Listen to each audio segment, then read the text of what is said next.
Until death did you part from the mess you made. I bet your mother would be proud of you.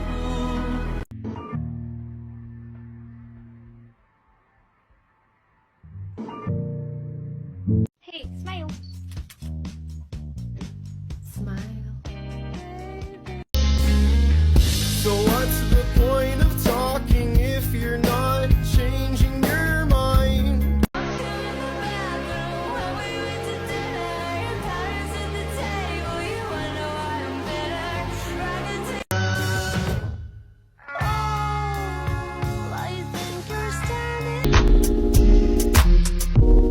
Are you into me? Like a minute. I'm bad to the bone. That ain't a monkey hanging up your back. That's Donkey Kong. Googly moogly, that thing is juicy. Trying hard to, but can't even breathe. A little bit of oxygen is all we need. A little bit of mind control is Drink in your hand and the heart of your dance. I swear right now, look like you on a vacation.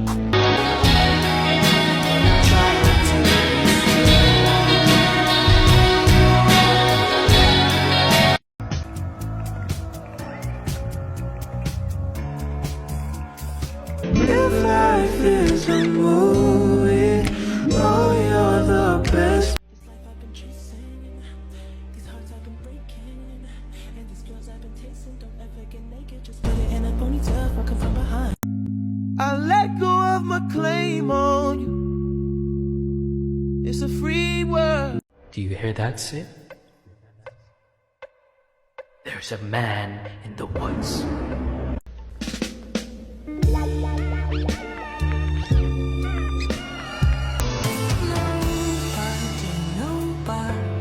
Nobody knows.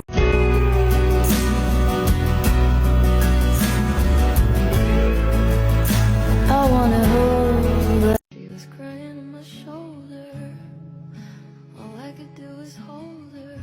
I was worried that you were smoking too much pot. Meanwhile, you're out doing every drug on the planet and hiding it and then lying. Free fall, stop. Free fall. Kind of the devil is a I know the kids are petty issues. They would do it too if you were mine, girl. I'm bored and I'm quietly observing. I'm saying nothing. No, I'm supposed to make you feel okay. Well, I thought you were the kind of girl who knew when to say when. I don't really know what kind of girl I am.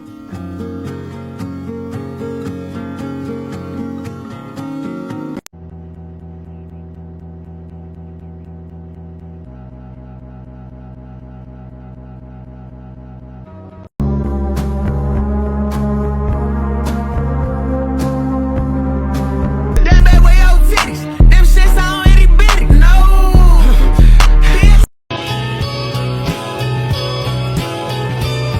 And I'm down on my hands and knees, begging you please, beg.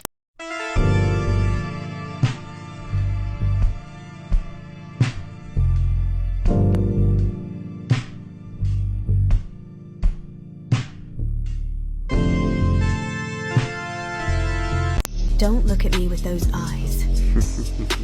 What eyes? You don't know how lovely you are.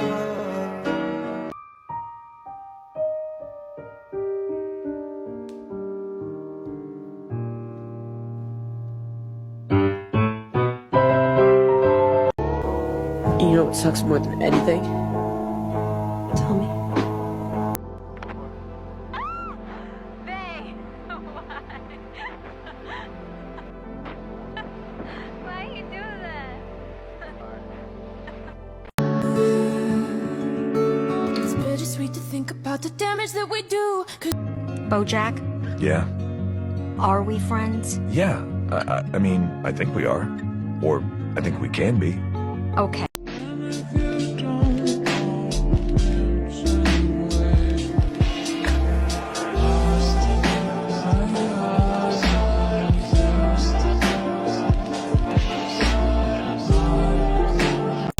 A sword sliced the air, I pulled out the nana, rolled off the bed, then shot back. Pop out, blood on the sheets, probably spilling from my gash. Looked out the glass and maybe there like is something wrong with me, but like I said, I'm really happy with who I am, and I know my intentions in my heart, so like I don't want to change, you know, but me not wanting to change is probably the reason why. I hope you feel what I felt when you shattered my soul. This way with the tattoos and your cool little scars, and you go out and you take your smoke breaks. It's fun, isn't it? But here's the thing: you're terrible at this. You're no good at it. Go faster, motherfucker. Keep.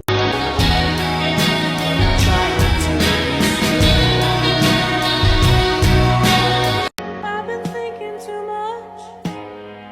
I've been thinking too much. I'm bulletproof, nothing to lose. Fire.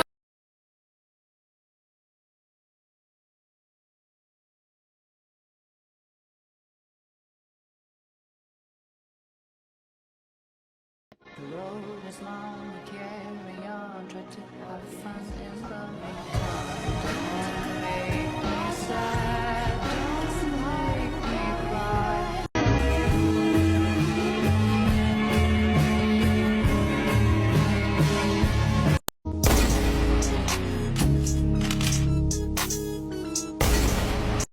Until death did you part from the mess you made. I bet your mother would be proud of you.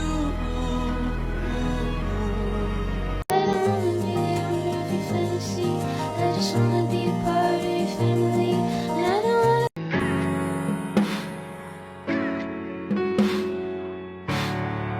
And I don't talk shit about you. I'm living that I never told.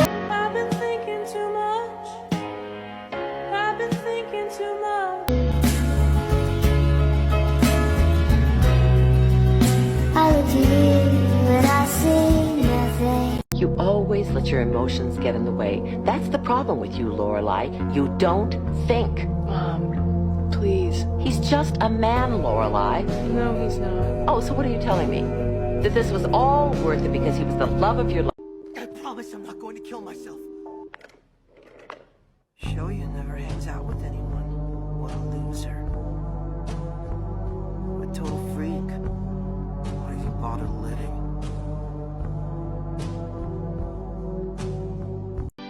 I'm trying to let you know what the fuck that I've been through. Get her off! He's probably decided to leave me alone for good now, which is fair enough.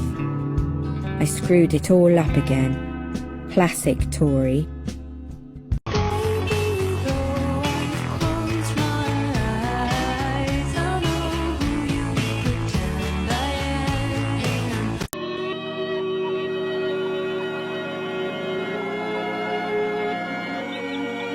When I spread my legs for someone else, don't be mad at me, 'cause you had your chance. I want you to notice when I'm not. I would still forgive you, even now, if you said the right combination of words, if you put effort. Fuck wrong with niggas. How you let them cheat and take them back? Must be your only nigga. I get loud. Do you like her? Yeah. I like her. It's easy with her.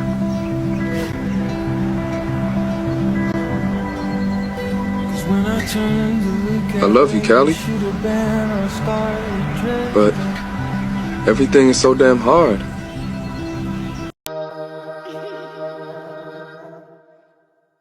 Am I supposed to? Okay.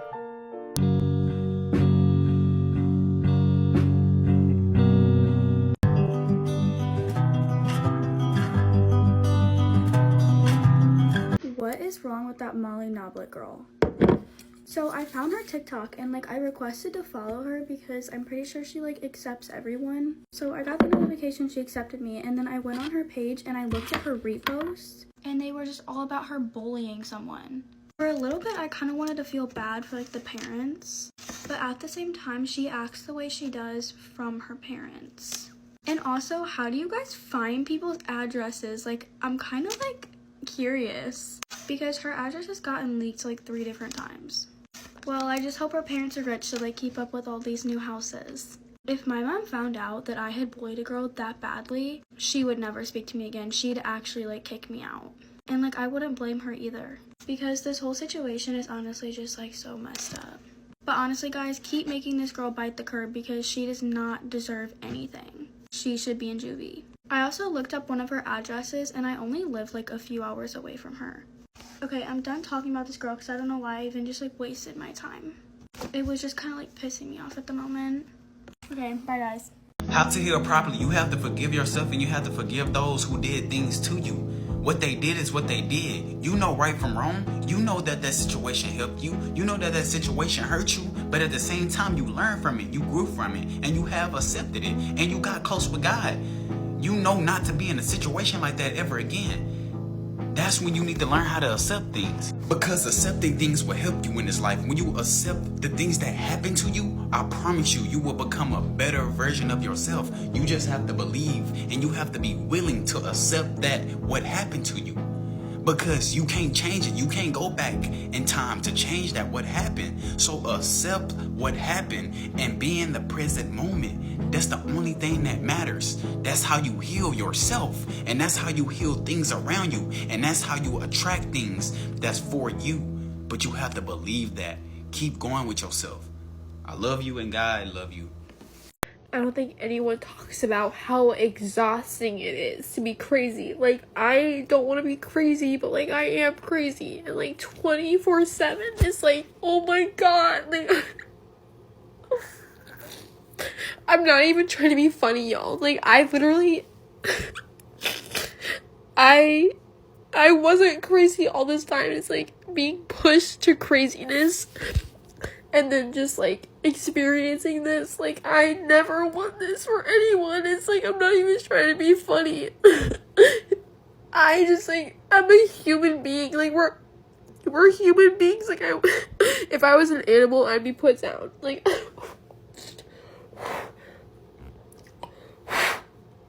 I had to make a wish. But literally, I would be put down. And it's just like, oh, yeah, all these people's lives worse than you. Exactly, like, these people have worse lives than me. Put me down. I don't want... God will never bring you peace in a relationship that's not sent from Him. If you're in a relationship right now and you're feeling confusion from it, or feeling anxiety from this person, or dealing with trust issues, it's a sign from God that this relationship was not sent from Him. See, the Bible tells us that God brings us peace while the devil brings us confusion and anxiousness. And when you're in a relationship and you're dealing with confusion and anxiousness from this person, the relationship is rooted in fear. It's not rooted in love. The Bible tells us that perfect love casts out fear.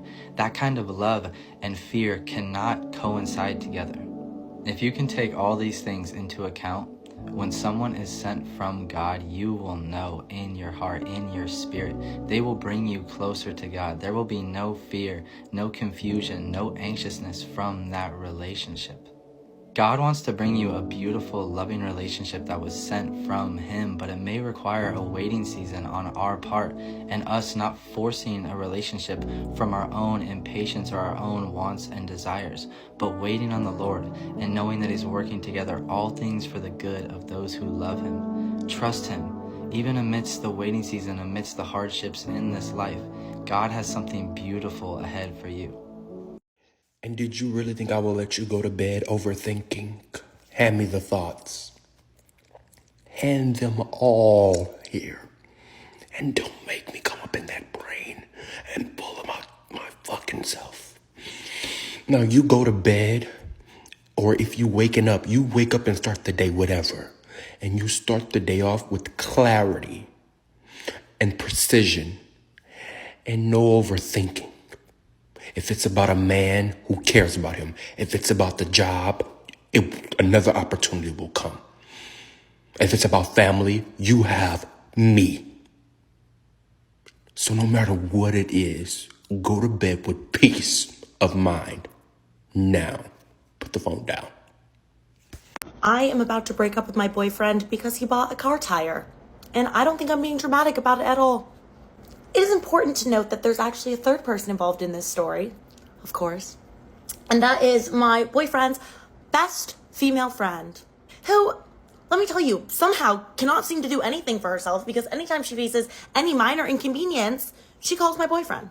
A few nights ago, I was sitting on the couch with my boyfriend when he gets a frantic phone call from this girl, and she is devastated, in tears, like hyperventilating. And I am like very concerned. Like, what is wrong? She sounds like something horrible is happening. Turns out that she ran over a nail on the road. And it's not even like she was stranded anywhere. She made it home. She was sitting in her living room just crying about that there was a nail in her tire. Okay, like, yeah, it sucks, but like, not really the end of the world. So my boyfriend, being the hero that he is, rushes over to her rescue. He said it was to see if the tire was salvageable. It's not. There's a nail in the tire. She's gonna have to get a new tire. Like, what are you going there to do for her? He was over there for a very long time. He comes back a few hours later and he's talking about how brave she was being. She's being so brave. So brave. She's being so brave. And that, you know, he figured it out and he took care of it. Thank God. Thank God that my boyfriend was there to help her out. Because not like she's AAA or anything. She does have AAA. She could have called AAA. Something to know about me is that I have a rainy day fund. And anytime I have a little bit extra money or I get money for a gift, I put it into my rainy day fund. And that's literally just like if I want to go on vacation or do something special for myself, I'll dip into my fund. So obviously, you know, this whole situation, it stressed me out a little bit. And I decided that I deserved a massage. So I go to my bedside table and I grab the envelope that is supposed to have my rainy day fund money, except there was no money in there. Nothing. Like, not a single dollar. So I'm digging through my bedside table because there's no way there's a thief among us. There's not a thief in my household, okay? This rainy day fund has been there forever. Like, my friends know I have it, my boyfriend knows I have it, and no one's ever touched it before, so just really weird. Like, it didn't even cross my mind that somebody could have stolen the money just because, you know, maybe I expected the best. Wrong. That was wrong of me. So I rush out to the living room and I'm in tears. I mean, like, obviously, a ton of my money is just gone. And I run out to my boyfriend and I'm like, oh my gosh, have you seen my rainy day fund? And he goes, as a matter of fact, I have seen it. This man looks me dead in the eyes and tells me that he went into my bedside table, took out all of my rainy day fund, and used it to buy his best girlfriend a new car tire. So obviously, like, my first question is, why didn't you ask me if you could borrow the money or take the money or whatever he was planning on doing? And why didn't you tell me?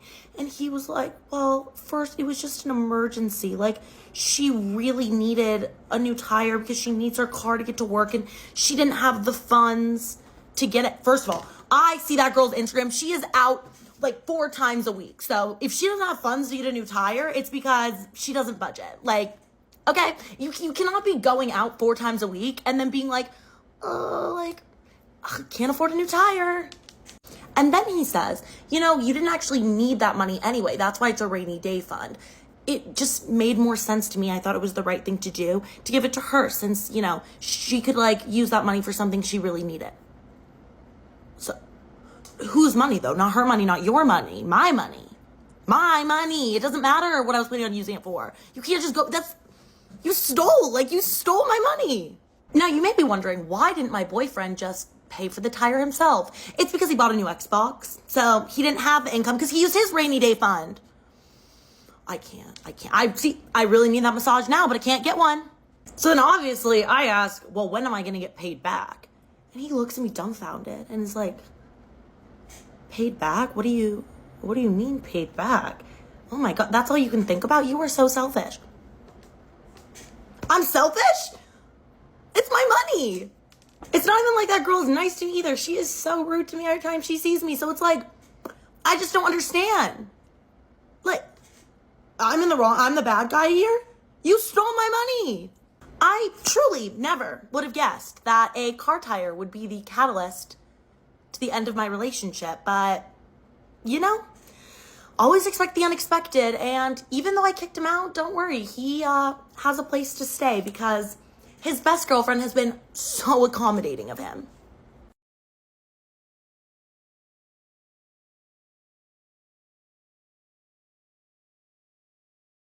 Aiden Fucci, I legitimately can't think of a different word to describe him other than straight up evil. I literally need to put my hair up because I'm getting hot. I'm stressed. All right, Aiden Fucci, a lot of you guys have probably heard of this because it only happened in 2021. It was in Florida. Aiden killed his 13-year-old classmate, 13 years old, when he was only 14 at the time. Tristan Bailey was found dead on Mother's Day after her family had reported her as missing. Tristan Bailey was a beautiful 13-year-old 7th grader. She was the youngest of 5 children. Tristan was a cheerleader. She was described to be a joy to be around. She was beautiful, so kind, witty, and a loyal friend. May 9th, 2021, it was a Sunday. That morning, Tristan's siblings went into her room to wake her up to make breakfast for their mom for Mother's Day, but Tristan wasn't there. Just 20 minutes later, after taking a look around the house, Tristan's mom, Stacy, called 911 and reported her daughter as missing. Stacy said it was out of character for her daughter to sneak out, and they assumed that's what happened because her phone was gone as well. Calls were not going through, and her location had been turned off. The investigation begins. The search has started. Cops later that afternoon are able to get phone records from Tristan's phone. They see that the last time Tristan's phone was used was the night prior. She made a phone call to her 14-year-old classmate, Aiden Fucci. Before the cops go looking for this guy called Aiden, they speak to a boy named Trey.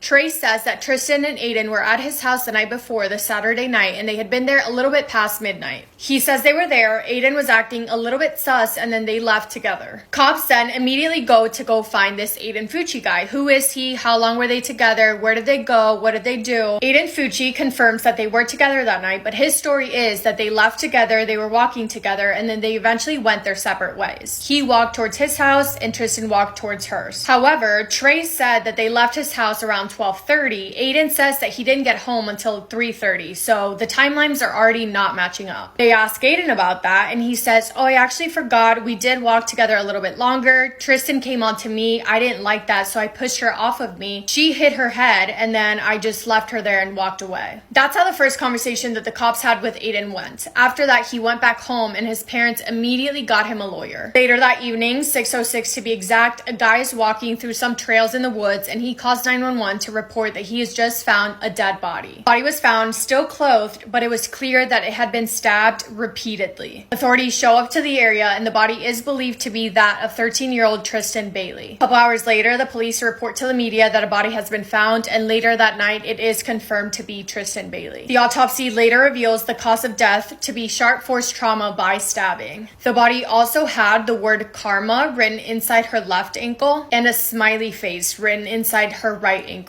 Neighbors and the people of the community start gathering up Ring camera footage, security camera footage outside of their homes, as well as any tips or information that may help the investigation, and they take that to the police. This footage paints a much clearer picture of the events that took place that night, as well as a more clear timeline. Aiden and Tristan are seen walking together around the neighborhood around 1:15 in the morning. At 1:45, they walk into a wooded area together. Almost 2 hours later, at 3:30, Aiden is seen running out of that wooden area by himself carrying a pair of shoes. You can see in the footage also him walking into his house with that pair of shoes. Cops immediately go to Aiden's house and pick him up to take him into the station for questioning. In the back of the cop car, Aiden is seen taking selfies. He's taking Snapchat videos, holding up a peace sign without a worry in the world. He even says in one of his little stupid videos he records, just having fun in the back of a cop car. It's now around 8:40 p.m. when Aiden and his parents begin their interview. When Aiden is told that a dead body has been found and he was the last person to see her alive, he responds to that by saying, how is that my problem?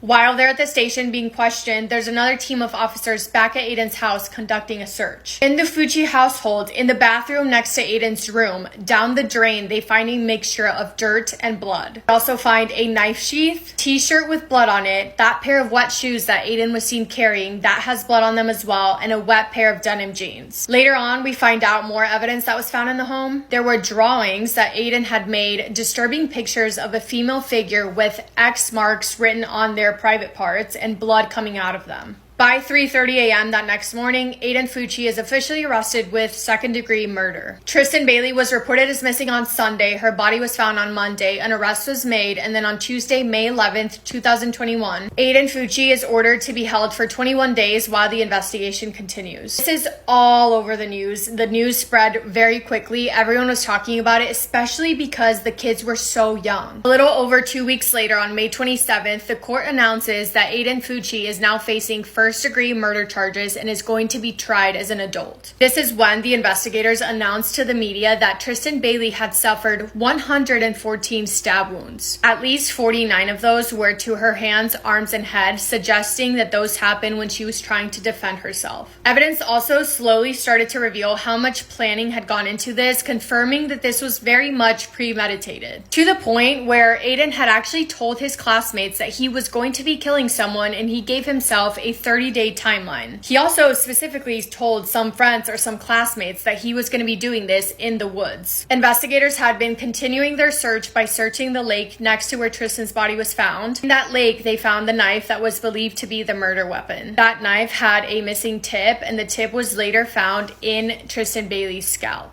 Aiden Fucci's DNA was also on that knife. That next day, May 28th, it was announced in court that Aiden was going to be held in an adult facility without bail. June 3rd, 2021, Aiden Fucci pleads not guilty. 2 days after that, Kristen Smith, Aiden's mother, was charged for tampering with evidence. Earlier, when I mentioned that the cops went to Aiden's house to pick him up to take him back to the station for questioning, during that time, Aiden's mom was back at home washing that wet pair of jeans that was later found. What she was doing was attempting to wash off Tristan Bailey's blood. It is believed that that sink where they found traces of dirt and blood was the sink that she used to try and wash the jeans. We also know this because the Fuccis had security cameras inside of their home, so you can literally see the mom going to the bathroom, washing the jeans, and then putting the pair of wet jeans back in Aiden's room. While prepping for trial, there was over 250 witnesses, one of those witnesses being Aiden Fucci's girlfriend at the time. She talked about how Aiden would often hear voices in his head that would tell him to kill people. She also said that very often he would walk up behind her and pretend to be holding a knife to her neck and killing her. Throughout all of the hearings and everything in court before the actual trial, all of Tristan's family was there, and they had to listen to the disturbing details of what their precious daughter went through.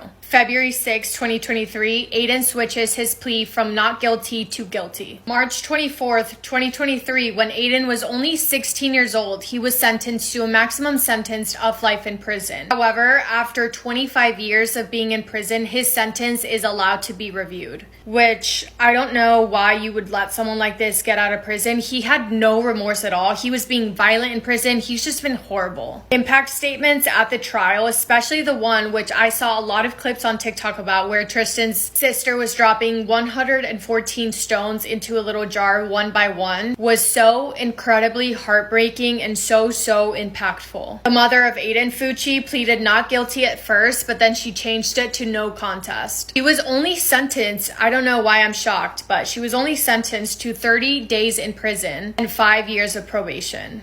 So she's out now. I cannot wait to hear what you guys have to say. I'm so intrigued by this case and how sickening it is. I will be in the comments. I love you all so much, and thank you as always for listening to this video.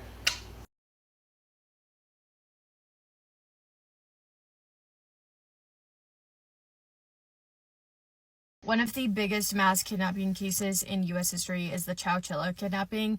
This was in California in the 1970s. 3 men kidnapped a school bus of 27 people, 26 children and the bus driver, and they were kidnapped and buried alive. I'm going to tell you about it. This is one of the ones where you're reading it and you're like, how is this even possible? It's crazy, but it's worth hearing. The first guy we're talking about is Fred Woods. He's kind of the ringleader in all of this. He grew up in California and he came from generational wealth.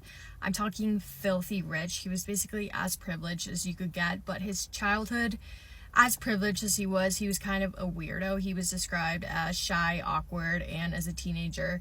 The same thing, around 19 years old, he did get married, but that marriage didn't last long. His wife said that he was basically just living off his dad's money, very lazy and selfish, and didn't do much. So they ended up getting a divorce, and at 22 years old is when he starts working at a rock quarry. for a gravel company, and his dad owns this rock quarry, which is important for this story. The other two men are James and Rick. I don't know how you pronounce their last name. I'll put it on the screen because I don't really care to learn because I hate them. James is older, Rick is the youngest. They were also very well off, not as rich as Fred, but very privileged, spoiled, so they had pretty similar upbringings. And the three guys actually went to high school together, but they did not become friends until around 1974, which is when this takes place. So you have these three men that are very spoiled, very entitled, and they're now friends. They think that they should get everything from their parents. Their parents get fed up and end up cutting them off. So the dynamic of this friendship is essentially Fred is at the top of the pyramid, and then James does whatever Fred says, and Rick, the little brother, does whatever James says. So you have these three stupid men. They've been cut off. They're used to having all the money that they wanted. So now they're like, all right, how do we get rich? Let's think about it. They think the best idea is to kidnap people and ask for a sum of money, essentially a ransom. So they spend a year researching the perfect crime, and they decide, let's pick children because parents will pay more for children, and the more children that we kidnap, the more money we can get. So they plan this out. They're going to kidnap a school bus, keep the children hostage, and demand $5 million from their families. So it's July 15th, 1976. Again, this is in California. The town is called Chowchilla. This is a smaller town. Everyone sort of knows everyone. And the day that this happens is the day before the second to last day of school. The bus driver, his name is Ed Ray. He has been driving for years. He's always on schedule. All the parents know him, and everyone is very familiar with him. So it's 4 p.m. The bus driver has already dropped off some kids. At this point, there are 26 children still left, and they start driving down this back road, this pretty empty road. They see a white van that's blocking the road. So Ed gets out of the car, offers to help them.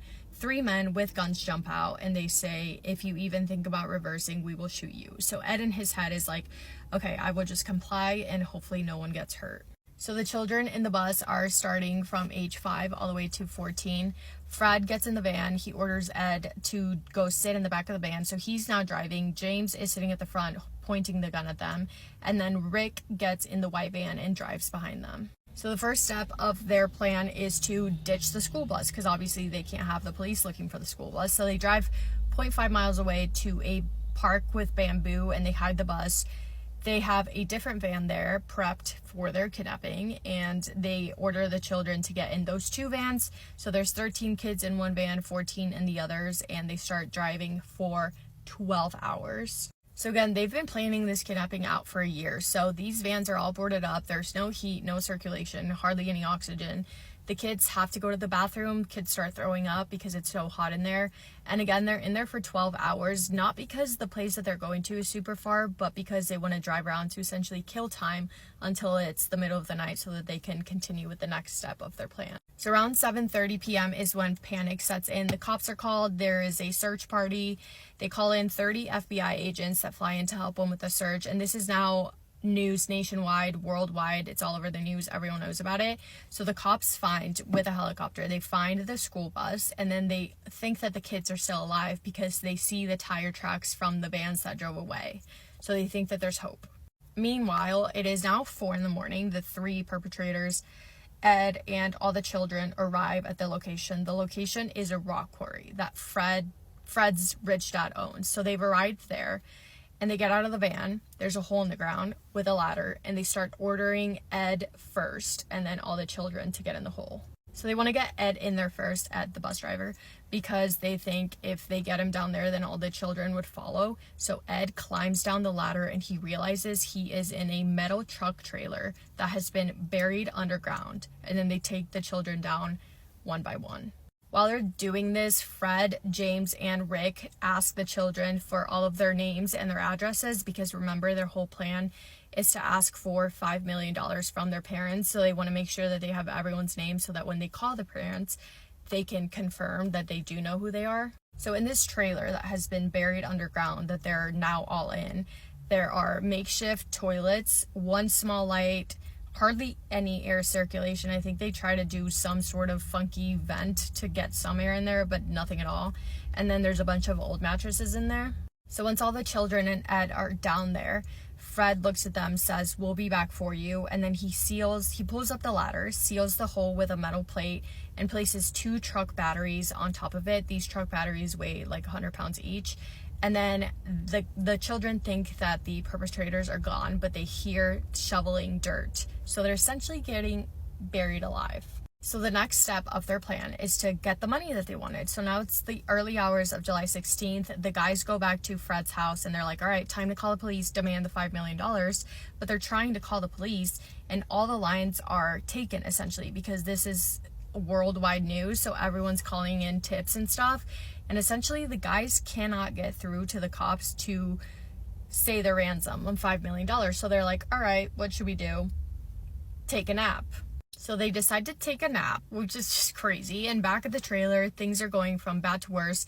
You have little kids from age 5 stuck underground. There's no air, there's no food. They're having meltdowns, obviously. They don't know what's going on. Ed is trying to keep them calm, but everyone's sweating, everyone's hot. People have to go to the bathroom. It's just horrific to even think about. And they've been underground, fast forward, for 12 hours now. So Ed is like, all right, we're probably either gonna die from suffocation, starvation, or we're gonna be crushed because of the dirt that they put on top of the trailer. The roof kind of starts to cave in and Ed just sees no way out. Now we introduce one of the heroes of today's story, Michael Marshall. He was the oldest kid in the school bus. He's 14 years old, and he says, I am going to get everyone out of here. He is determined to get everyone out, and he's the one that him and Ed work together to keep everyone's hopes alive, and they start working, trying to figure out how they can find their way out. So they grab the old mattresses, they stack them on top of each other until Mike can touch the ceiling of the hole that they came in through. And they're pushing. It's so heavy. Again, there's like 200 pounds just from the truck batteries in there. But they don't give up. They're doing this for hours until eventually they do manage to move the plate. And I'm saying this really fast, but keep in mind, this took them hours. They have one little hand reaching up there, scooting the things over. Finally, Mike is able to get out, and he's like, oh my God, thank God, we're going to be free. He gets out, realizes that he's in another wooden box. So on top of the sunken, buried trailer, there's another wooden box, and they're just like, what are we going to do? Mike doesn't give up. He's pushing, kicking, throwing everything that he can to get the wooden box to break. And finally, he does. Dirt starts to fall in through, but he sees that now there's a way out. Thank God. Keep in mind, this kid is 14 years old, and he's just so brave because they don't know what to expect. For all they know, they can get up there, and the 3 guys can be up there with their guns waiting to kill them. So just incredibly brave, him and Ed both, and all the children in there. So once Mike is up there, he tells Ed that the coast is clear, and they help bring the kids up and out one by one. So after 16 hours of being trapped in that trailer, at 8 p.m. the day after the kidnapping, the 26 children and Ed have officially escaped. So they run over to construction workers. The police is called, medical comes and check them all out, and they bring a bus to take the kids back to Chowchilla. At 4 a.m, the kids get to the police station. They're all reunited with their parents, which is incredible and just so awesome. And Fred and the guys are still napping. When they wake up from their nap, they turn on the news. They see that the children they had buried underground and the bus driver have escaped, and they get their stuff and go on the run. I hate to do this. I was trying to do it in one part, but go to part 2.